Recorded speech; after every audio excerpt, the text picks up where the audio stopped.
In this program, we are going to display a pattern like this. So here you are going to read only one data from the user, that is number of rows.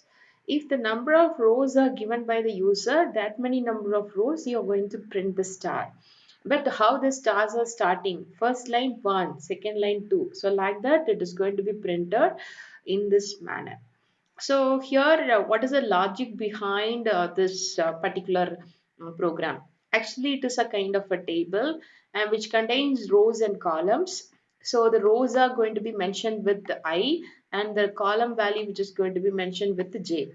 So I comma J. So it is every individual cell where the stars are going to be marked. Some of the cell it is not marked and some of the cells it is marked. And what is the logic bit? For example, here in this program, I have highlighted everything with red color. In those areas alone, that stars are printed. When you check those area, here I and J value both are equal. And here I is greater than J. So always J value is less than or equal to I. So this is a concept when you. So when it is equal to I, it is stopped, and when it is less than I, there it continues. So the logic bit, only one main logical condition is J is less than or equal to I. So whichever places J is less than or equal to I, in those places the stars are going to be printed. So how to do this program? So this is how you have to break down this algorithm code, and you can understand from this design. This is the reason behind this algorithm. So how to start this program? So the pattern is like to be this kind of format. It is supposed to be printed. So here we need two variables, that is int I comma j. Like I is for rows and j is for column. Two kind of navigations are going to take place. So here there is a need of two for loops. One is for navigating through rows, another one is for navigating through columns. So that is why I and j are going to be considered as two for loop variable. And one more input we are going to read from the user, that is number of rows. So you're going to prompt the user, enter number of rows. So it's the one input we are going to ask the user to enter. So in a scanf statement, we are going to read it with the help of an integer access specifier, and you're just going to mention the variable name, that is rows. Now you have to write for loop for navigation.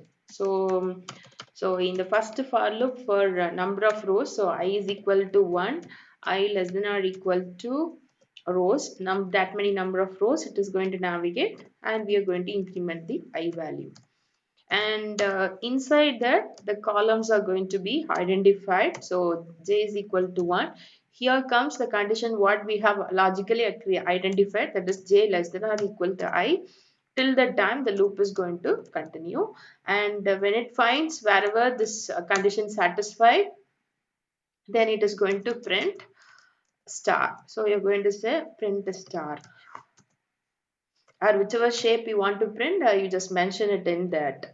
After completion of one row and one complete row is over, so this is for navigation through one by one cell, and after completely finishing the one row, then the control go back. So before that we want to print the next line, that is where the next line we want to start star symbol. So you just include a printf slash n after this next this inner for loop.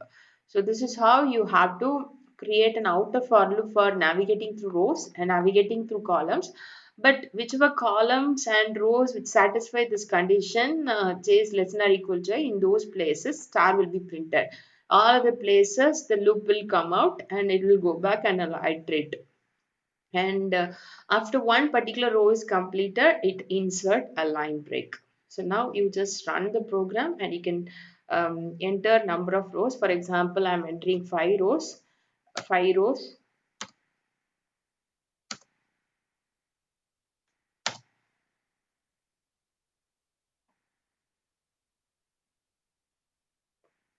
Sorry, here it is supposed to be j plus plus.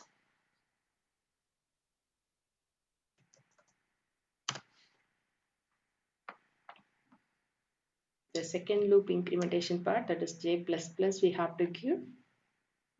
Now mention the number of rows and it prints that same format.